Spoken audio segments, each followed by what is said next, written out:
एउटा कुलमान भन्ने व्यक्तिले जागिर खाँदा अथवा नखाँदा पृथ्वी नै घुम्न छोड्छ कि भन्ने जस्तो गरेर हुइया मचाइएको छ। दुनिया अन्धकार हुन्छ कि जस्तो गरेर, सूर्य नै खस्छ कि जस्तो गरेर होहल्ला गरिएको छ। त्यो आवश्यक छैन। विद्युत प्राधिकरणको आजसम्मको इतिहास के बताएको छ भने कुलमानजी बाहेक अपवाद स्वरूप विद्युतका प्रमुख हाकिम भएका मान्छेहरू धन्दा सेट निस्किए, गल्लावाल भए, कमिसन खोर भए भनिन्छ नि। यहाँ मदन भण्डारी बेलामा त्यस्तो घटना भएकोले उहाँ सधैँ लोकप्रिय हुनुभयो। अहिले मदन भण्डारी रहनु भएको भए केपी ओलीलाई जस्तै, माधव नेपाललाई जस्तै बेइज्जत गर्ने थिए होला। विगतका केही नजिरहरू पनि रहेछन्। त्यो नजिरको आधारमा पुनः उहाँलाई 4 वर्षको निम्ति यो भदौ 29 गतेपछि सम्माननीय प्रधानमन्त्रीज्यूले यो देशभक्त समाजवादी सरकारले उहाँको कार्यकाल दोहोऱ्याएर उहाँले भनेअनुसार केही थाती रहेका ड्रिम प्रोजेक्टहरूलाई सम्पन्न गर्ने, मास्टर प्लानलाई सम्पन्न गर्ने मौका दिउँ भन्ने हाम्रो कुरा हो। विगतका केही नजिरहरू पनि रहेछन्। त्यो नजिरको आधारमा पुनः उहाँलाई 4 वर्षको निम्ति यो भदौ 29 गतेपछि सम्माननीय प्रधानमन्त्रीज्यूले यो देशभक्त समाजवादी सरकारले उहाँको कार्यकाल दोहोऱ्याएर उहाँले भनेअनुसार केही थाती रहेका ड्रिम प्रोजेक्टहरूलाई सम्पन्न गर्ने, मास्टर प्लानलाई सम्पन्न गर्ने मौका दिउँ भन्ने हाम्रो कुरा हो। कुलमान घिसिङले चाहिँ यो काकताली परेर इन्डियाको बिजुली पुरानो सम्झौता अनुसार आजभन्दा 4 वर्ष अगाडि 2016 मा आएको थियो। त्यति बेला उहाँ आइपुग्नु भयो। भात ठिक्क पस्केको बेला आएको पाहुनाले चाहिँ भाँडै लिएर यो मेरो भाँडो, मेरो खेत, मेरो सृष्टि भनेर हल्ला गरे जस्तो भइरहेको छ। हुने बेलामा यहाँ यो सेलफोनहरू, मोबाइल फोनहरू आएको हुनाले यो महराका फोन भनिन्थ्यो। पछि महरालाई अरू नै केही व्यक्तिगत काण्डमा डामिएपछि त्यो हल्ला कम भएको छ। त्यो संयोगले मात्रै त्यति बेला नेपालमा सेलफोन वितरण हुन थाले र टावर भत्काउँदै हिँड्ने माओवादीकै महरालाई श्रेय आएको थियो। उहाँ हटे पनि यो लोड सेडिङ त हट्यो। अब कुनै कसैले इन्डियाको बिजुली हाई भोल्टेजमा जो आएको छ निभाउन गयो भने उसैलाई करेन्ट लागेर हातगोडा बिग्रिन सक्ने खतरा, कृष्ण ओलीको जस्तो हुने खतरा हुन्छ। नमस्कार दर्शकहरू, स्वागत छ।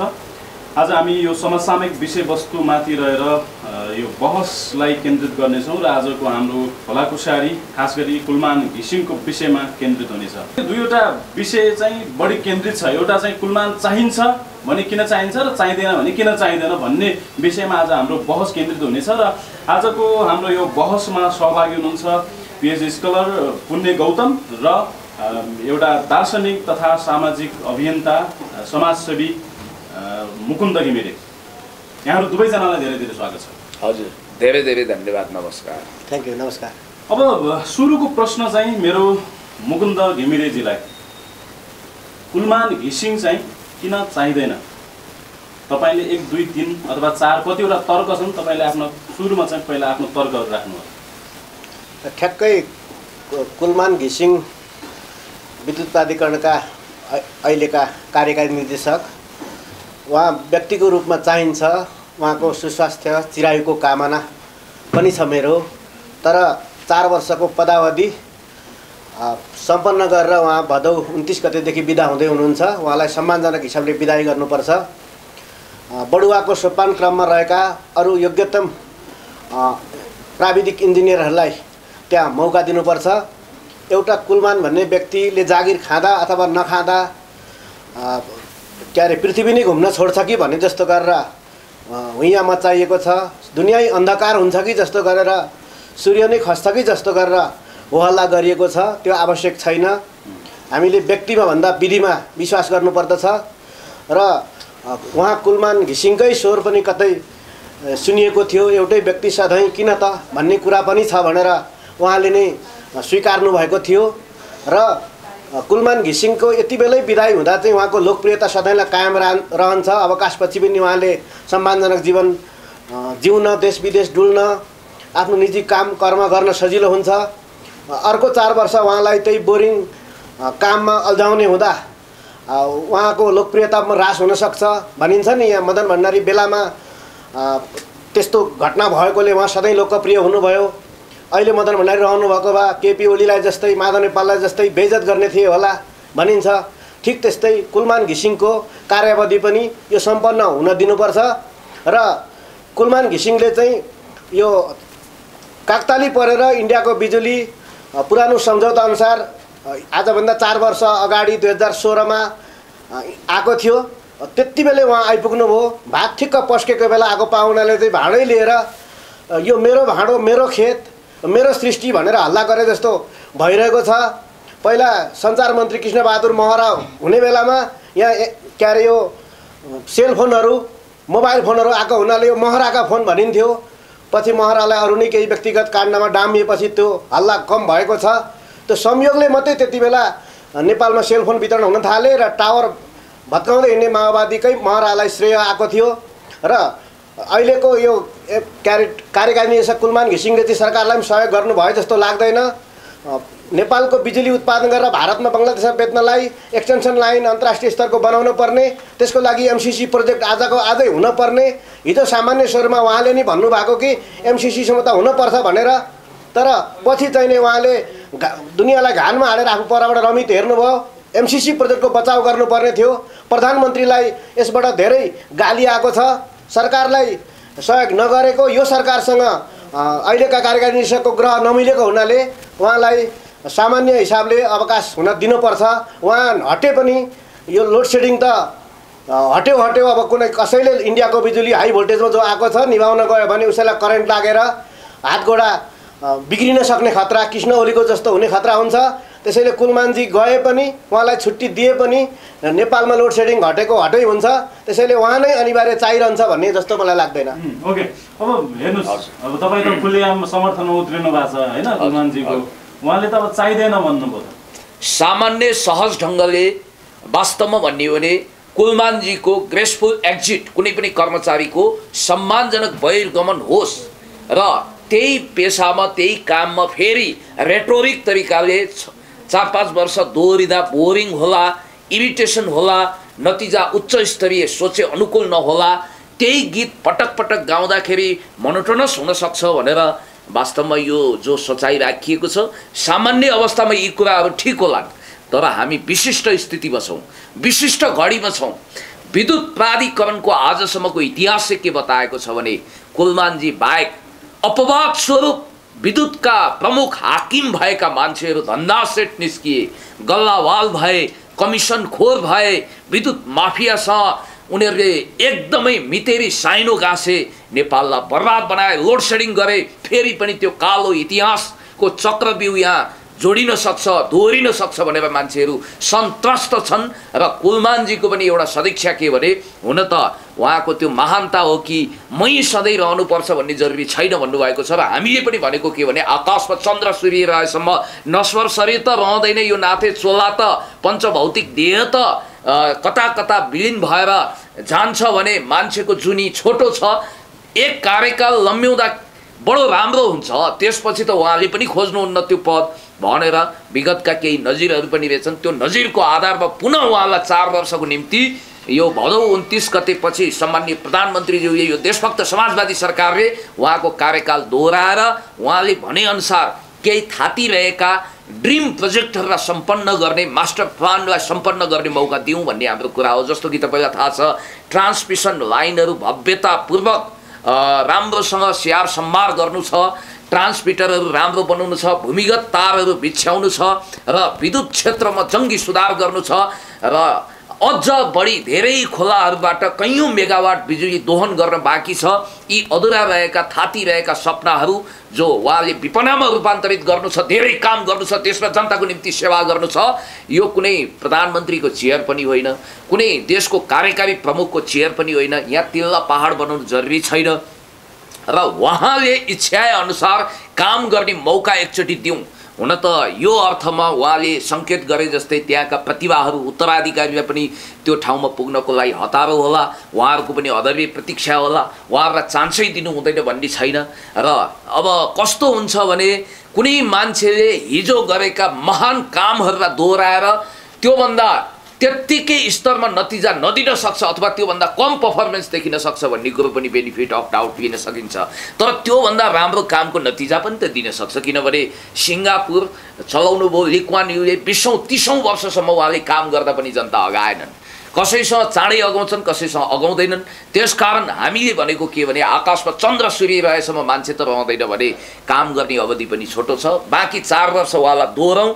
जस्तो मैले उहाँ हुनुपर्छ भनेर भनिरहेको बेला केही तर्क र तथ्यहरूलाई मैले यहाँ ल्याएको छु। जस्तो कि हामी डराएका छौँ विगतका नजिरहरू हेरेर। मुकेश कुमार काफ्लेजीले अहिले धेरै चोरीफोरी गरिरहनु भएको छ। उर्लेको खहरे हेर कतिको गडगडाउँछ शैलीमा। अब एक हिसाबले लेखनाथ पौडेलजीको कविता जस्तै छोटो बढेपछि भारी फुर्ती बढाउँछ भन्ने टाइपले। जस्तो कि मुकेश काफ्लेजीको पालामा के भएछ भने दैनिक 18 घण्टासम्म लोड सेडिङको सागरमा नेपाल अँध्यारो सुरुङमा डुब्यो। तर कुलमानजीको पालामा 24 घण्टा बिजुली झिलिबिली भएको छ। उज्यालो नेपालको सपना साकार भएको छ। देशभक्त समाजवादी सरकारले चान्स दिएको हुनाले तत्कालीन ऊर्जा मन्त्री र अहिलेको ऊर्जा मन्त्री सम्माननीय प्रधानमन्त्रीज्यूले ल तपाईँ अगाडि बढ्नुहोस्, काम गर्नुहोस्, नतिजा दिनुहोस्। काग कराउँदै गर्छ, पिना सुक्दै गर्छ, कुकुर भुक्दै गर्छ, हात्ती लम्किँदै गर्छ। शैलीमा काम गर्ने मौका दिनुभएकोमा उहाँले नतिजा दिनुभयो। 24 घण्टा लोड सेडिङ अन्त्य भयो। र अर्को कुरो विद्युत प्राधिकरण त्यतिखेर 34 अर्ब घाटामा रहेछ। मुकेश काफ्लेजीको पालासम्म आइपुग्दा कुलमान घिसिङज्यूले राम्रो म्यानेजमेन्ट गरेर सम्पूर्ण ऋण तिरेर पनि 11 अर्ब नाफामा विद्युत प्राधिकरणलाई लगिदिनु भयो। त्यतिखेर मुकेश काफ्लेजीको पालासम्म वार्षिक 8 अर्ब रुपियाँ चुहावट हुने रहेछ विद्युतको। अहिले चुहावट जति बन्द गरिएको छ। विद्युत प्राधिकरणबाट माफिया विद्युत माफियासँग मिलेर चुहावट गर्ने क्रम 0मा झरेको छ। त्यसै गरी वार्षिक 3 अर्ब रुपियाँ त कमिसन लिने गर्थे। कर्मचारी मोटाउने, जनताको घर अँध्यारो हुने, जनता दुब्लाउने। अहिले वास्तवमा कमिसन भन्ने 0 लेभलमा झरेको छ, कमिसनै छैन। त्यतिखेर मुकेश काफ्लेजीको पालामा 8000 मेगावाट मात्रै बिजुली दोहन भएको रहेछ र अहिले चाहिँ बिजुली उत्पादन 14000 मेगावाटको दरमा भएको छ। 14000 मेगावाट बिजुली कुलमान घिसिङजीको पालामा नेसनल ग्रिडमा जोडिएको छ। त्यसै गरी इलेक्ट्रोनिक्सको सामानमा करोडौँ रुपियाँ मुकेश काफ्लेजीको पालामा खर्च हो।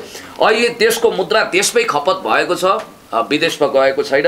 कल कारखानाहरूलाई बिजुली बेच्ने धन्दा सेट भएर त्यतिखेर काम गर्दा पनि कल कारखानाहरू फर्स्ट आएनन्, घाटामा गए, रुङ्गुडा भए, भूत बङ्गला जस्तो भए। अहिले कल कारखानाहरू नाफामा छन्, राम्रो छ, सुचारू भएर गएको छ। त्यतिखेरको अवस्था के थियो भने औँसीको कालो रातमा कालो वर्णको चोर लोड सेडिङको बेलामा यदि चोर्न गयो भने उसले लट्टीपट्टी पारेर भाग्दाखेरि पुलिसले पनि देख्न सक्दैन थियो। खिस्सा हाँस्यो भने दाँतको आधारमा पत्ता लगाउन सक्थ्यो।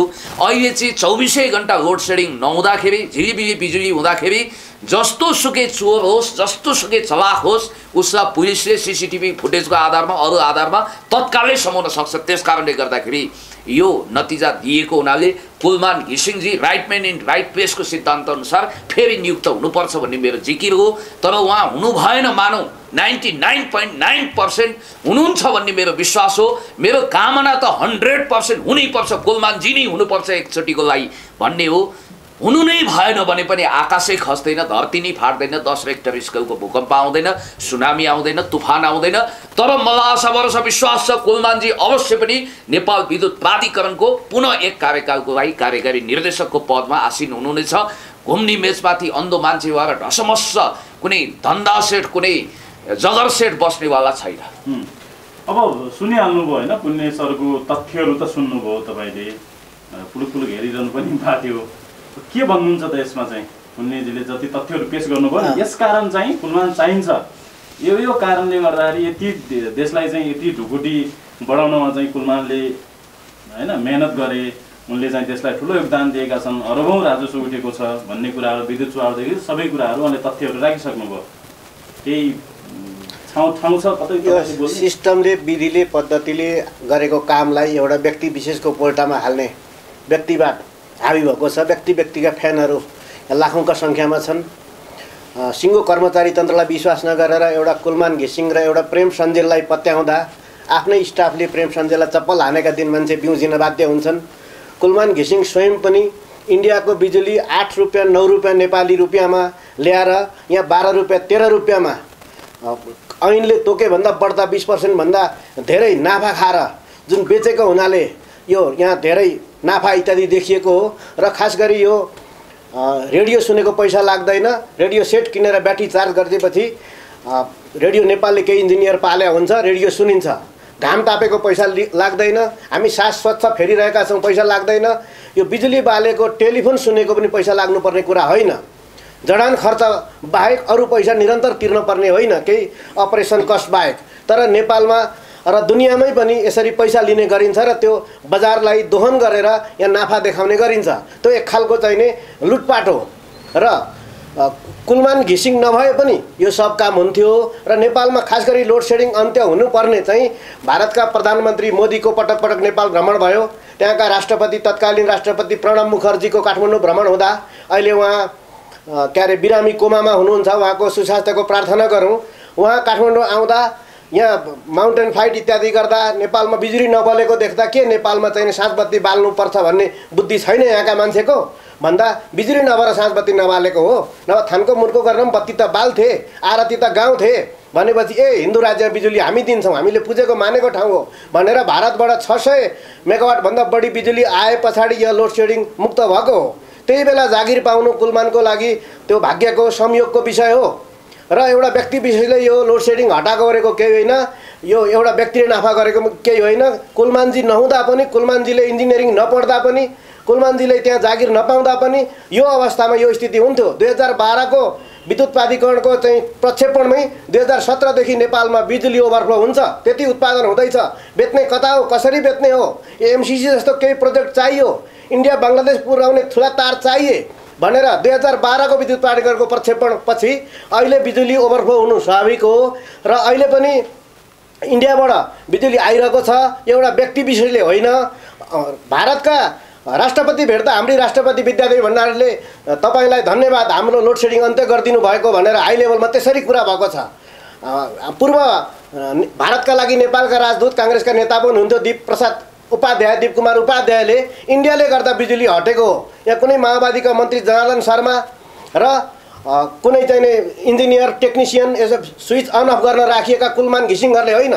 कुलमान घिसिङ त बरु एउटा साधारण प्राविधिक मान्छे हुन् जो इन्डियाको बिजुली बलेपछि उनको अनुहार देखियो, एउटा इनोसेन्ट यहाँको स्थानीय रैथाने प्रकारको उनको अनुहार देखियो। यदि इन्डियाको बिजुली नआएको भए कुलमान घिसिङ कहाँ कसरी श्रीमती पाल्दै हुन्थे, कहाँ जागिर खाँदै हुन्थे दुनियाँलाई थाहा हुन्थेन।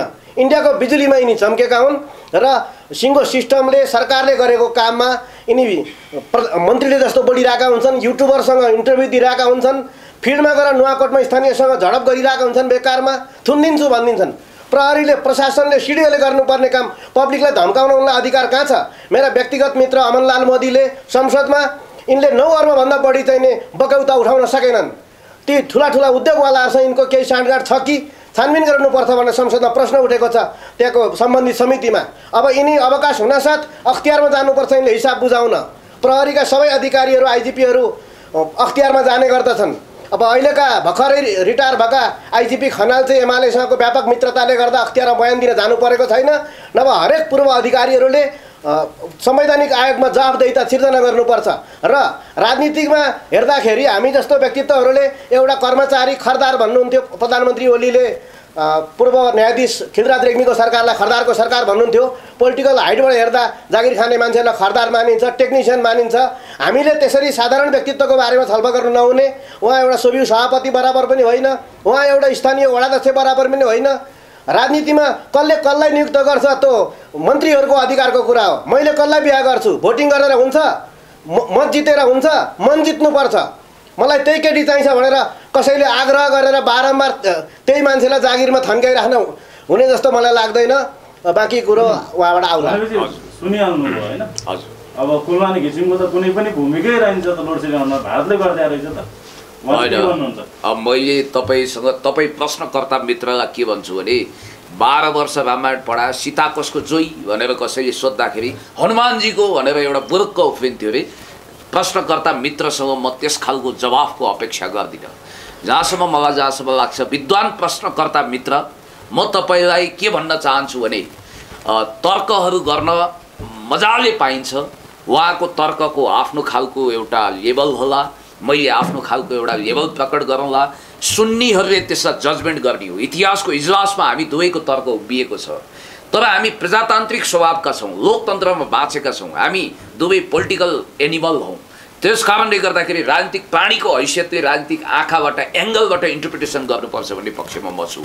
जहाँसम्म मलाई लाग्छ भारत सरकारको असीम अनुकम्पाको कारण हाम्रो लोड सेडिङ अन्त्य भयो भन्नु अतिशयोक्ति र अतिरञ्जित कुरा हो जस्तो मलाई लाग्छ। किनभने खिर्राको बोटमा जाइफल फल्दैन र भारतले नेपालको भलो चिताउँछ, नेपाललाई झिलिमिली पारिदिन्छ अथवा नेपालीहरू अँध्यारोको समुद्रमा गर्तभित्र सुरुङभित्र उनीहरू छटपटाए भनेर निशाचर भयो भनेर भारतले हामीमाथि असीम निगाह गरेर नेपालको लोड सेडिङ अन्त्य गराएको हो। भन्दा पनि यदि भारत क्लाइन्ट स्टेटको रूपमा यदि भारत एउटा व्यापारी राज्यको रूपमा नेपाललाई क्लाइन्ट स्टेटको रूपमा बुझेर उसको बिजुली नेपालमा बेचेको हो भने ऊ एउटा व्यापारी हो। व्यापारीको धर्म हुन्छ नाफा कमाउनु। तर पुण्य गौतमले आज यो भनिदिनु पर्यो कि भारतबाट अहिलेसम्म कति विद्युत आयात भइरहेको छ अहिले नेपालमा? के साँच्चीकै कुलमान घिसिङले नेपालमै जति पनि हाइड्रो पावरहरू छन् अथवा जति नेपालमै उत्पादन भएको विद्युतले नै यो लोड सेडिङ हटाउन सम्भव भएको हो अथवा अहिले पनि भारतबाट विद्युत आयात भइरहेको छ र यो लोड सेडिङ अन्त्य भयो? होइन, हामी चाहिँ के छ भने हामी सेतो सुन व्हाइट गोल्ड रूपी पानीको अथाह जल भण्डार लिएर पनि लोड सेडिङको अँध्यारोमा बाँच्न अभिशप्त भएका हाम्रा विगतका शासक वर्गहरूको नालायकीको कारण अहिलेसम्म अँध्यारोमा एउटा जुनकुरी बल्यो भने पनि बतौल ब्रेख्तको कविता जस्तो आहा क्या राम्रो अखण्ड दीप भन्नुपर्ने विडम्बनामा बाँचेका मानिस। र एउटा कुरा तपाईँलाई स्पष्ट रूपमा भन्न चाहन्छु, भारतले पनि तेस्रो देशबाट ऊर्जा आफूलाई आयात गर्छ। त्यसकारणले स्ट्रेट अफ हर्मुजको बाटो हुँदै उसले इन्धन ल्याएको कुरा, इरानबाट ल्याएको कुरा तपाईँलाई थाहा छ, रसियाबाट हतियार ल्याउँछ। त्यसकारणले गर्दाखेरि व्यापारीहरूले नाफाको आधारमा कुनै चिज सेलिङ गर्छ भने त्यसमा उसले निश्चित रूपमा बढी नाफा असुल्ने दृष्टिकोण राखेको हुन्छ। हामीप्रतिको असीम कृपा भन्दा पनि त्यो उसको नाफाको प्रवृत्ति हो। र जहाँसम्म मलाई लाग्छ कि नेपालको खोलाहरूमा 83,000 मेगावाटको क्षमता छ भनेर रत्न संसार श्रेष्ठले उहिले प्रतिवेदन दिनुभयो। अहिलेका जलस्रोतविदहरूले त्यो होइन 1.5 लाख मेगावाटको क्षमता नेपालको खोलाले बोकेको छ भनेर सम्भावना व्यक्त गर्नुभएको छ। त्यसकारण आशा भरोसा विश्वास गरौँ, सुयोग्य प्रशासकले सुयोग्य नतिजा दिन्छ। हो, दीप कुमार उपाध्यायजीको विषयमा उहाँले कुराकानी गर्नुभयो। उहाँ एउटा फर्मर अम्बासडर हुनुहुन्छ नेपालको तर्फबाट इन्डियाको लागि। राजनीतिमा असफल हुनुभयो, नेपाली काङ्ग्रेसको राजनीतिमा असफल भइसकेपछि विगतमा पञ्चायत पनि चाहेर भ्याएको, पञ्चायत पनि उग्राइसकेको र नेपाली काङ्ग्रेसको राजनीतिमा पनि शेरबहादुर जतिको कद्दावर नेता हुन नसकिसकेपछि इतिहास चाहिँ लामै छ। उहाँ राजदूततर्फ सोझिनुभयो र उहाँले राम्रै खालको आफ्नो व्यक्तिगत बन्दोबस्त गर्नुभएछ र उहाँ भारतको सीता खाएर उतैको गीता गाउने। उहाँ भारतको लागि नेपाली राजदूत हो कि नेपालको लागि भारतीय राजदूत हो, हामीलाई कन्फ्युजन सृजना भयो। हामीलाई अरूको विषयमा भन्दा पनि मैले डाइरेक्ट पोइन्ट गर्न खोजेको कुरा चाहिँ हजुर भारतबाट अहिले नेपालमा कति विद्युत आयात भइरहेको छ जसले गर्दा नेपालमा यो लोड सेडिङ अन्त्य गर्नका लागि यो कुलमानले एउटा नेतृत्वदायी भूमिका त खेले। तर भारतबाट त विद्युत आयात होइन, केही 100 मेगावाट बिजुली आएको होला, ठ्याक्कै डाटा राख्नको लागि म इन्जिनियर होइन। भनेपछि मुकुन्द सरले भनेको कुरा आंशिक सत्य हो होइन? होइन, भारतबाट बिजुली हामीले किनेको महँगो मोलमा किनेको, अझ हामीलाई ठगेको छ, त्यो कुरा त सत्य हो। त्यसलाई इन्कार गर्न, नजरअन्दाज गर्न सकिँदैन। मेरो सवाल के भने भारत र चीनको बिचमा पोलिटिकली कति काटोछिनो छ, तैपनि चीनका धेरै सामानहरू भारतीय बजारमा खचाखच छन् नि त। यो व्यापारभित्र राष्ट्रवाद भन्ने कुरो कहिलेकाहीँ गौण हुन सक्छ भन्ने कुरोको उदाहरण भारत र चीनको सम्बन्धले पनि देखाउँछ। अर्को कुरो, मलाई अलिकति ओभरल्याप नगर्नु होला, तपाईँले कुरा कम्प्लिट गर्न दिनु होला। दीप कुमार उपाध्यायजीले जसरी देशभक्त समाजवादी नेपाल कम्युनिस्ट पार्टी र विद्युत प्राधिकरणको कार्यकारी निर्देशकको कारण, त्यहाँको कर्मचारीको कारण लोड सेडिङ अन्त्य भएको होइन, भारतको विशेष कृपा दृष्टिको कारण हामी झिलिमिलीमा बाँच्न सक्यौँ, उज्यालो नेपालको सपना साकार भयो भन्ने खालको मिसइन्टरप्रिटेसन गर्नुभएको छ। म उहाँलाई यति मात्रै भन्न चाहन्छु कि अतीत उग्राएर बाँच्नुहोस्, तपाईँको लागि सबैभन्दा ठुलो कुरो त्यो हुनसक्छ। अर्को कुरो, मेनेन्द्र रिजालदेखि हाम्रो अरू सांसदहरूले पोहोर साल कुलमान घिसिङज्यूले व्यापक घोटाला गर्नुभयो, भारतसँग सेटिङ गर्नुभयो, करोडौं अरबौंको कमिसनको खेल चलाउनु भयो। त्यति मात्रै होइन, अहिले भूत बङ्गला जस्तो ठुलो बिल्डिङ त छ, कर्पोरेट हाउस भएका छन्, तर मिडिया हाउसको रूपमा ठ्याक्कै जनताको बिचमा त्यति जान नसकेको एउटा धन्दा सेट टाइपको मिडियाले कुलमानजीले भारतबाट बल्ब खरिद गर्दा करोडौंको खेल खेल्नुभयो भनेर त्यसरी स्याल हुइया मचाएको पनि हामीले बुझ्यौँ। त्यसकारणले गर्दाखेरि त्यो कुरालाई खण्डन गर्दै यदि म दोषी ठहरेँ भने म टुडी खेलमा झुन्डिन तयार छु भनेर कुलमानजीले भावुक मुद्रामा हाउभाउ कटाक्ष पनि त्यस्तै देखिने गरी भनिसकेपछि नेपाली जनता ढुक्क भए। र म यति कुरा तपाईँलाई भन्न चाहन्छु कि खडेरीमा बर्सात भने जस्तो कुलमानजीले गरेका कामहरू स्तुत्य छन्, प्रशंसनीय छन्, राम्रा छन्। उहाँले गरेको कामलाई मुक्त कण्ठले तारिफ गर्दै उहाँको कार्यकाल लम्ब्याउँ, 4 वर्षको लागि उहाँलाई काम गर्ने ढुक्कले मौका दिउँ। उहाँका सपनाहरू साकार हुन्, उहाँका सपना नेपाली जनताको विपनासँग रूपान्तरित गरौँ। भनेपछि जस्तो मुकुन्द सरलाई चाहिँ म क्वेसन गर्न चाहन्छु कि अहिले धेरैजनाले अब कुलमान सरको कार्यकाल एक हिसाबले सफल हुँदैछ, सफल भयो पनि। अब भदौ 29 गते उहाँ पदावधि सकिँदैछ, अब उहाँलाई प्रधानमन्त्री पनि बनाउनु पर्छ भन्छन् होइन। के छ तपाईँको? किनभने तपाईँ त बेला बेलामा निर्वाचन क्षेत्रबाट आफ्नो उम्मेदवारीको पनि घोषणा गर्नुहुन्छ, भलै पछि त्यो फिर्ता दिनुहुन्छ आफ्नो ठाउँमा छ होइन। के छ उहाँको प्रधानमन्त्री बन्ने सम्भावना चाहिँ के छ? आजको दिनमा चाहिँ एउटा दार्शनिक मुकुन्दले चाहिँ भन्नु पर्यो त्यो कुरा। छोटा मोटा हाम्रो आकारको, हाम्रो औकातको फिलोसफीमा चासो राख्ने मान्छे हुँ। राजनीति निकै फरक कुरा हो। उहाँ जागिरदार मान्छे हो, तलबको लागि काम गर्ने ज्यालादारी मान्छे हो। त्यस्ता प्राविधिकले राजनीति गर्दैनन्। आफ्नो क्षेत्रमा चाहिने योग साधनामा चाहिने इन्डियाभरि कहलाएका, विश्वमा कहलिएका रामदेवले पार्टी खोल्ने हुँदाखेरि जन्तर मन्तर मैदानबाट महिलाहरूको कपडा लाएर फरार हुनु परेको थियो। नेपालमै पनि पत्रकारितामा एउटा के अरे औकात स्थापित गरेका दरिद्र मिश्र भन्नेले बिबिसीबाट आएर हाम्रो पोलिटिक्समा रियाल चलाउँदा जमानत जफत हुनु परेको थियो उनका उम्मेदवारहरूले। त्यसै अर्काको क्षेत्रमा लाग्नु हुँदैन। उनी जागिरमा ठिक थिए, त्यहाँ पनि स्वाभाविक अवकाश पाउँदैछन्। उहाँलाई कसैले हटाएको पनि होइन, तत्काल पक्राउ गरिने पनि होइन। अख्तियारले कारबाही गर्न नेपाल सरकारको तलब भत्ता खानेलाई छानबिन गर्न पाउँछ नै। र अघिल्लो जो कुरा आएको थियो इन्डियाबाट, बिजुली पनि त्यहाँबाट आएको छ। नेपालमा 700 मेगावाट जति बर्खामा, हिउँदामा 300 मेगावाट मात्रै उत्पादन हुने। हामीलाई चाहिने 1200 मेगावाट, इन्डियाबाट 500 मेगावाट चाहिने बर्खामा पनि ल्याउनु पर्ने र हिउँदामा त 900 मेगावाट जति ल्याउनु पर्ने अहिले पनि अवस्था छ। र कुलमानजी 2016मा आउनु भएपछि त्यहाँबाट यता सुरु भएका कुनै पनि प्रोजेक्ट एउटा पेल्ट्रिक सेट पनि सिस्टममा जोडिएको छैन। ती सबै पुराना प्रोजेक्ट हुन्। अर्जुन कार्कीका, मुकेश काफ्लेका, पुराना जलस्रोत मन्त्रीहरूका योगदानले भएका बिजुली मात्रै बजार आइपुगेका छन्। र 2016 देखि एउटा केही काम गरेको छैन। उनले दाइजोबाट ल्याएर नेपालमा बिजुली घटाएको होइन। उनको वीरता होइन विद्युत प्राधिकरण। र इन्डियाबाट बिजुली पनि आएको छ यहाँ साँझ बत्ती बाल्नलाई। इन्डियाबाट लोकतन्त्र पनि आएको छ, हामीले जो बोलिरहेका छौँ। इन्डियाबाट बनारसबाट धर्म पनि आएको छ र यहाँ तिहारमा कुकुरले माला लगाएर हिँड्छन्। इन्डिया चाहिँ यो धेरै कुराको स्रोत हाम्रो भएको छ। सभ्यता आयात गर्नुपर्छ। इन्डियाबाट शीतल हावा आएन भने यहाँ पञ्चायतको टुकुचा गनाउँथ्यो। र इन्डियासँग डराउने, इन्डियासँग रिसाउने, इन्डियाको काम नदेख्ने इन्डियाले किन यहाँ लगानी गर्छ भने हाम्रा हिमाली पाखाहरूमा जुन तेजसँग बगेका नदीहरू छन्, ठाडा खोलाहरू छन्, यहाँबाट धेरै बिजुली निकालेर सिङ्गो दक्षिण एसिया झिलिमिली पार्नलाई, भोलि भैँसी पगार्नलाई आज भैँसीलाई दुधिलो खुवाउने इन्डिया नै छ। त्यसैले इन्डियालाई श्रेय दिन डराउनु पर्दैन। र कुलमान घिसिङलाई चाहिँ अब यो साधारणतया लोकप्रिय छन्। उनी बिजुली लिन इन्डिया जान्छन्, गुप्त भ्रमणहरू गर्छन् इन्डियामा, त्यहाँ रोइ कराई चाहिँ बिजुली ल्याउँछन्, अनि फेरि लोकप्रियता लिन चाहिँ मिडियामा धाउने गर्छन्। एउटा चौथो बिहा गर्ने एउटा युट्युबर साथी छ जो पत्रकारको कार्ड नभएर सञ्चारकर्मी के भन्ने गर्छन्। उनको चौथो बिहामा यिनी लोकप्रियता लिन गएका थिए। चौथो बिहामा किन जान बाध्य भयो कि ती साथीले धम्की दिएका हुन सक्छन्। तिम्रा पनि रिपोर्ट बजाउँछु, तिम्रा प्रतिस्पर्धी मुकेश काफ्लेहरूका पनि विवरण दिन्छु, इन्डियाबाट ल्याएको विवरणको आँकडा पनि सार्वजनिक गर्छु भनेर धम्काएर चाहिँ नि उनले चौथो बिहेमा यी मान्छेलाई बोलाएका थिए। कमल थापा पञ्चकी छोरी बिहा गरेको हुनाले तिनलाई चोख्याउन गए ती कथित सञ्चारकर्मीलाई, र कुलमान घिसिङ गए। यसरी लोकप्रियता लिन युट्युबरसँग भित्रभित्रै तालमेल गरेकोले मात्रै यिनी सस्ता लोकप्रिय भएका हुन्। र कुलमान घिसिङ भोलि अवकाश स्वत जो हुँदैछन्, सरकारलाई पनि अब एमसिसी पारित गर्न कुलमान जस्ता अप्ठ्यारा हाकिमलाई जाने बाटो दिनुपर्छ।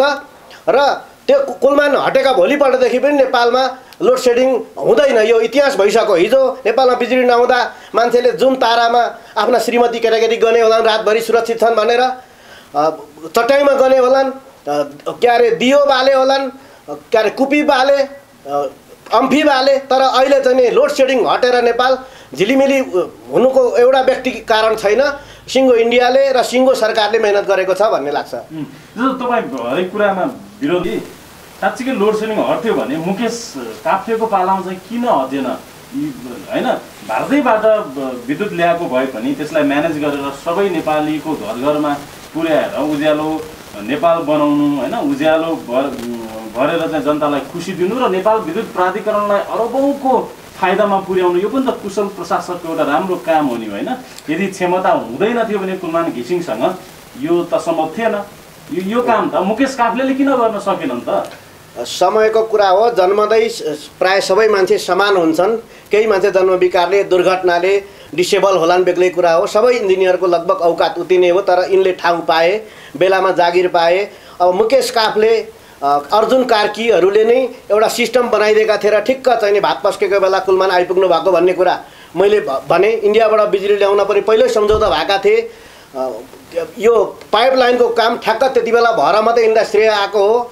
एउटा कुलमानको व्यक्तित्वले उनले जादु मन्तर गरेर उनले असिना तर्काए जस्तो उनले चाहिँ नि यो सबै चमत्कार गरेको जस्तो मलाई लाग्दैन। यो सिस्टमले गरेको हो। कुलमान आए जसरी आए त्यसै गरी जान्छन्। राजनीतिक नेताहरूको कृपाले हाम्रै माओवादी वृत्तबाट हुर्केको युवा तन्नेरी रहेछ। जनमोर्चा आसपासमा यिनका बाउ इत्यादिले रामेछापमा राइदी गरेका रहेछन्। ठिकै छन् त भनेर जनार्दन शर्माहरूले त्यति बेला प्रचण्डहरूले यिनलाई यो जागिर दिएका। अब उनको भोग पुगो भने जस्तै यिनले साधारण अवकाश लिएर जान्छन् र नयाँ मान्छे व्यक्तित्व आएर पनि नेपाल झिलिमिली कायम रहन्छ। त्यो समयले गर्दा, टाइम फ्याक्टरले गर्दा मुकेश काफ्लेको बेला चाहिँ धेरै नेपालमा उज्यालो पार्न मुकेश काफ्लेले धेरै मेहनत गर्नु पर्थ्यो, अरू विधि अपनाउनु पर्थ्यो। पछि थोकमा इन्डियाको बिजुली आउने बेलामा कुलमान आएर धपक्क बलेका मात्रै हुन्। भनेपछि मुकुन्देको नजरियाबाट हेर्दा कुलमान घिसिङलाई चाहिँ आज मुकुन्देको नजरियाबाट हेरौँ न त कस्तो व्यक्ति हुन् कुलमान घिसिङ? तपाईँका शब्दहरू जाओस् न। एउटा साधारण इन्जिनियर हुन्, औसत क्षमता हो, ठुला बडाको चाहिँ नि प्यारा भएर एउटा देखिने जागिर पाए। संयोगले गर्दा, मौकाले गर्दा लोकप्रिय हुने बेलामा उनले त्यहाँ सेल्फी खिचाउन पाए। त्यो बाहेक भोलि सम्झिँदाखेरि, हिस्ट्रीमा सम्झिँदाखेरि यो बिजुली ननिभेपछि कुलमान आउन् कि जाउन्, यो बिजुली निरन्तर नेपालमा बलेपछि कुलमान पनि एउटा साधारण खालका प्राविधिक टेक्निसियन रहेछन् भन्ने कुरा पछि मूल्याङ्कन हुँदै जाला भन्ने लाग्छ। तर अब यदि कुलमान घिसिङ दोस्रो कार्यकालमा दोहोरिएनन् भने त फेरि जनताले विद्युत प्राधिकरणलाई अपराधीकरण घोषणा गर्दै आगो लगाउँछन् नि। होइन, लोड सेडिङ भयो भने त जनता आक्रोशित हुन्छन्। तर हिजो एकजना डन्ठे प्रहरी हुनुहुन्थ्यो रमेश खरेल, उहाँ खेलकुदमा भलिबलमा राम्रो सट हान्नुहुन्थ्यो। सायद केही अपराध गरेर केही मान्छेलाई गैरन्यायिक हत्या गरेर इन्काउन्टरको नाममा उहाँ पपुलर हुनुहुन्थ्यो। यी मान्छे अवकाश हुनासाथ नेपाल पुलिस रहँदैन भन्ने जो हल्ला थियो नि, अहिले उनी साधारण चाहिँ एउटा अभियन्ताको रूपमा फेसबुकमा माइती घरतिर उफ्री पाफ्री गर्ने गरेको देखिन्छ। ठिक त्यस्तै कुलमान घिसिङ पनि यो पदले गर्दा देखिएका मान्छे हुन्। भोलि रिटायर हुनसाथ उनलाई कहाँ गएर कफी खान्छन्, कहाँ देश विदेश जान्छन्, ससुराली कहिले आए, मावली कहिले पुगे, कसैले वास्ता गर्दैन। कुलमान घिसिङ रहे पनि नरहे पनि यो उज्यालो झलमल्लको झलमल्लै रहन्छ। त्यसो भए किन यसरी चाहिँ चर्चा भयो त कुलमान घिसिङको? मुकेश काफ्लेको किन भएन? त्यो सिस्टम बुझ्दैनन् क्या मान्छेले, व्यक्तित्व बुझ्छन्। मैले भनेको मुकुन्दले के हो थाहा हुँदैन, मुकुन्दे भनेर चिन्छन्। राजतन्त्र भनेको के हो जनतालाई थाहा हुँदैन, ज्ञानेन्द्र भनेर पारस भनेर चिन्छन्। प्रचण्ड पद थाहा पाउँदैनन्, प्रचण्ड भन् चिन्छन्। बौद्धले जनवाद थाहा पाउँदैनन्, केपी ओली, मदन भण्डारी भनेर चिन्छन्। ठिक त्यस्तै यो तेस्रो विश्वका थर्ड क्लास मान्छेहरू चाहिँ एउटा व्यक्तित्वको भरमा कुदेका हुन्छन्। एउटा कसैलाई हिरो बनाएर, कसैलाई भिलेन बनाएर, त्यसको आइकन प्रतीकको रूपमा चाहिँ, उज्यालोको प्रतीकको रूपमा चाहिँ कुलमान घिसिङ भए। तर यिनै कुलमान घिसिङहरू 10औं वर्षदेखि जागिरमा थिए, अवकाश हुने बेलामा मात्रै कार्यकारी निर्देशक भएका हुन्। उनीले यो टाटपल्टाको विद्युत प्राधिकरण चाहिँ इन्डियाको बिजुली आए पछाडि सस्तोमा ल्याएर महँगोमा बेच्दाखेरि विद्युत प्राधिकरण नाफामा गएको मात्रै हो। कुलमान एउटा व्यक्ति विशेषले चमत्कार गरेको होइन। पुण्य सर, हजुर, चमत्कार होइन यो कुलमान घिसिङको भन्ने कुरा आयो हैन। जनताले यो मुकुन्द सरको कुरालाई मान्दैनन्, विश्वास गर्दैनन्। के छ तपाईँको भनाइ? होइन, आफ्नो आर्गुमेन्ट गर्न पाइन्छ, आफ्नो तर्क मजासँग राख्न पाइने हुनाले नि यस्ता डिबेट भनिएको हो। म तपाईँलाई एउटा कुरा भन्न चाहन्छु, हाम्रो इन्स्टिट्युसनल मेमोरी त्यति कमजोर छैन। हामीले बुझेका छौँ, हामीले संस्थागत ढङ्गले अध्ययन गरेका छौँ। व्यक्ति केवल व्यक्ति मात्रै तब रहँदैन जब उसले महान योगदान गर्छ। जस्तो एउटा फ्याक्ट इज फ्याक्ट भनिन्छ नि, तथ्य तथ्य नै हो, सत्य सत्य नै हो। मिलेनियम च्यालेन्ज कर्पोरेसनको कुरा आयो, मिलेनियम च्यालेन्ज कर्पोरेसनका घातक बुदाहरू देशलाई हानि नोक्सानी गर्ने बुदाहरू एमेन्डमेन्ट नगरेसम्म देशभक्त समाजवादी नेपाल कम्युनिस्ट पार्टीले यो संसदमा एमसिसीलाई टेबल नै गर्दैन भनेर हामीले क्याटेगोरिकली स्पष्ट रूपमा भनेका छौँ। पानी झिम्लिसकेको छ। सम्माननीय प्रधानमन्त्रीज्यू चाणक्य बुद्धिको एकदमै व्यक्तित्व हुनुहुन्छ। त्यसकारणले गर्दाखेरि मिलेनियम च्यालेन्ज कर्पोरेसन अब घातक बुदाहरू नहटेसम्म टेबल हुँदैन भन्ने कुरामा तपाईँलाई म विश्वास दिलाउन चाहन्छु। र त्यसमा कुलमानजी विद्युत प्राधिकरणको कार्यकारी निर्देशकको हैसियतले ट्रान्समिसन लाइनहरू सुधार गर्नुपर्ने आदि इत्यादि कुरोमा त बजेटिङ गर्ने कुरामा हाम्रो आन्तरिक स्रोतहरूलाई पनि परिचालन गर्न सकिन्छ। अब जहाँसम्म मलाई लाग्छ हामी कसैको क्लाइन्ट स्टेट होइनौँ, अर्थात् ग्राहक राज्य होइनौँ। हामी स्वतन्त्र सार्वभौम सत्ता सम्पन्न मुलुक हौँ। हामी हाम्रै पैतालामा ठिङ्ग उभिन सक्छौँ। स्वाभिमानीपूर्वक हामी हाम्रो घाँस टिप्न सक्छौँ, एक झुम्रो लगाउन सक्छौँ, आनन्दको निन्द्रा सुत्न सक्छौँ। हाम्रो निन्द्राको लागि ओछ्यान खोजे बन्दोबस्त गर्न कसैले पनि पर्दैन, हामी आफै सक्षम छौँ। त्यसैले म तपाईँलाई भन्न चाहन्छु, जस्तो कि अब कुलमान घिसिङज्यूको प्रसङ्ग चल्यो, मैले यति भन्न चाहन्छु कि म धुपधुवार गरेर हनुमान चालिसा जपेर आरती उतारेर बिरदावली गाएर उहाँ देवादिदेव महादेव हुनुहुन्छ, उहाँ जस्तो व्यक्ति भूतो न भविष्यन्ती कहिले पनि आउन सक्दैन। इतिहासकै एउटा यस्तो महापुरुष जो हिजो न जन्मियो न आज छ न भोलि रहनेछ भन्ने टाइपले मिसइन्टरप्रिटेसन गर्न चाहन्न। व्यक्तिको हिसाबले हर कसैमा केही सीमा होला। राजा मरेर राज्य अड्किँदैन भन्ने मान्यता पनि छ। हरेक मान्छेले रिटायरमेन्ट लिन्छन्। त्यस कारणले गर्दाखेरि मैले तपाईँलाई यति कुरा भनौँ कि जस्तो कि उहाँले गरेका कामहरू विशिष्ट छन्, विलक्षण छन्, राम्रा छन्। केही मिराकल्स पनि उहाँले गर्नुभयो, चमत्कारिक कामहरू पनि गरिदिनु भयो। जस्तो कि म्यानेजमेन्ट, एउटा कुशल म्यानेजरको क्षमता भूमिका के हुन्छ भन्ने कुरो कसैबाट सिक्न सकिन्छ भने कुलमान घिसिङबाट सिक्न सकिन्छ। किनभने उहाँको पालामा 15,000 मेगावाट बिजुली उत्पादन भएर नेसनल ग्रिडमा जोडिएको छ होला। त्यसमा अर्जुन कार्कीजीहरू अथवा मुकेश काफ्लेजीको हिस्सेदारी कति होला अथवा उहाँहरूले गरेको ब्याड कन्ट्रिब्युसन के होला भन्ने विषयमा पनि इन्टरप्रिटेसन होला। यो बेग्लै बहसको विषय बन्ला। त्यसै गरी कमिसनको खेल, पहिला 34 अर्ब घाटामा गएको विद्युत प्राधिकरण 9 अर्ब नाफामा कसले लग्यो? कुलमान घिसिङजीको कारण। फेरि एक्लो कुलमान घिसिङजी नै सेरोफेरो सबै मेरो आकाश पताल धुई पताल सबैतिर मैले गरेको भनेर उहाँले भन्नुभएको छैन। यसमा देशभक्त समाजवादी सरकार, ऊर्जा मन्त्रालय, हामी सबै नेपाली जनताको योगदान छ। चिलिमे जलविद्युत आयोजनामा गरेको उहाँले राम्रो जङ्गी सुधारको कारण उहाँ तेस्रो दर्जाको हाकिम हुँदाहुँदै पनि तत्कालीन ऊर्जा मन्त्री अहिलेको नेकपाको नेता जनार्दन शर्माजीले चिनेर उहाँलाई काम गर्ने अवसर दिनुभयो र उहाँको छनौट, उहाँको रोजाइ बहुत राम्रो थियो। उहाँले राम्रो नतिजा दिनुभयो। रिपोर्ट कार्ड उच्च स्तरीय छ। म तपाईँलाई के भन्न चाहन्छु भने 1000 शब्दले वर्णन गर्न नसकिने कुरो एउटै तस्बिरले व्यक्त गरिदिन सक्छ। तस्बिर आफै बोल्छ। क्रिस्टल क्लियर पिक्चर तपाईँको सामु छ। र मैले यति कुरा तपाईँलाई भनौँ कि नेपाल विद्युत प्राधिकरणमा फेरि कुलमानजी नदोरिने हो भने लोड सेडिङ होला अथवा विद्युत चुहावट होला, विद्युत माफियाहरू फेरि पनि यो खेलबेलामा लाग्लान्, जनतालाई अन्धकारको भासमा दलदलमा फसाउलान् भनेर लेमेन जनताहरू मात्रै होइन बुझ्ने जान्नेहरू पनि अहिले आतंकित भएका छन्। तर म आशा भरोसा विश्वास दिलाउन चाहन्छु अब हर कोही 4 वर्षपछि त अर्को पनि कार्यकारी निर्देशक अवश्य पनि आउँछ। त्यो 4 वर्ष पछाडि आउने कार्यकारी निर्देशकले पनि कुलमानजीले रचेको ट्र्याक रेकर्ड एन्ड हिस्ट्री राम्रो एउटा रेकर्डमा निरन्तरता दिनुपर्छ। हिजोको प्रशासनिक यन्त्र भनेको तपाईँलाई थाहा छ, लोसे थियो, अकर्मण्य थियो, घोसे थियो, घुसखोर थियो, घुसको भकारी जस्तो थियो। अनि त्यसपछि भ्रष्टाचार गरेर आकण्ठ डुबेर डकारदै झुसिलो डकारने खालको थियो। अपवादमा मरुभूमिमा बर्सात टाइपले कुलमानजी टप्किनुभयो। उहाँले धेरै राम्रो काम गर्नुभयो। नेपाली कर्मचारी तन्त्रमा एकाडेमिक हिसाबले हेनरी किसिन्जरले पनि प्रशंसा गरेको सरदार यदुनाथ खनाल हुनुहुन्थ्यो। अनि सरदार भीमबहादुर पाण्डे जो छ भारतीय प्रशासकले पनि आई टु आई कन्ट्याक्ट गरेर आँखामा आँखा जुधाएर डिबेट गर्न सक्दैनथे। अहिले कुलमानजी हुनुहुन्छ। श्रीकान्त रेग्मी भन्ने त्यस्तै एकदम राम्रो प्रशासक हुनुहुन्थ्यो। डेमोक्रेटिक सोचका व्यक्तित्वहरू पनि हुनुहुन्छ। कुलमानजी पनि लोकतन्त्रमा दीक्षित भएको एउटा कर्मचारी, एउटा उच्च स्तरीय कर्मचारी हुनुहुन्छ। उहाँ लोकप्रियतावादको 7औं आसमानमा पुग्ने उहाँको लक्ष्य छैन। जहाँसम्म एउटा कुरा चाहिँ मलाई जहाँसम्म लाग्छ, आजकल फेसबुकै फन्डा ज्यादै चलेको छ।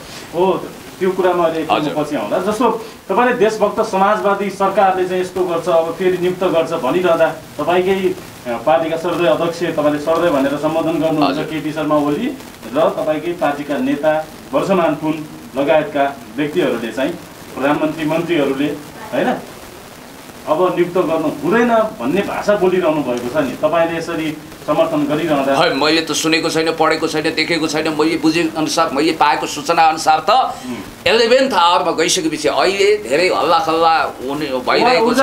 भनिसक्नु भयो नि प्रस्तावै लग्ने तयारी अनि प्रस्ताव अहिले लगेको पो छैन भनेको त, लाँदैनौ भनेर त भनेको छैन नि। यसलाई कुण्ड कुण्ड पानी मुण्ड मुण्ड बुद्धि भने जस्तो आफ्नो तरिकाले बुझ्ने, इन्टरप्रिटेसन गर्ने तपाईँहरूको शैली होला, ठेगो होला। मौका पाउनुपर्छ, काम गर्ने निरन्तरता उसको हुनुपर्छ भनेर हामीले उहाँको विषयमा यसरी भनेका हौँ। हामीले आरती उतारेका होइनौँ र यसो नभएमा आकाशै खस्छ, धरती नै फाट्छ, गृहयुद्ध नै हुन्छ, सिंहदरबार नै आगोलाई हुन्छ भन्ने अतिवादी कुरा गर्ने मान्छे चाहिँ लोकतन्त्र विरोधी पनि हुन सक्छन्।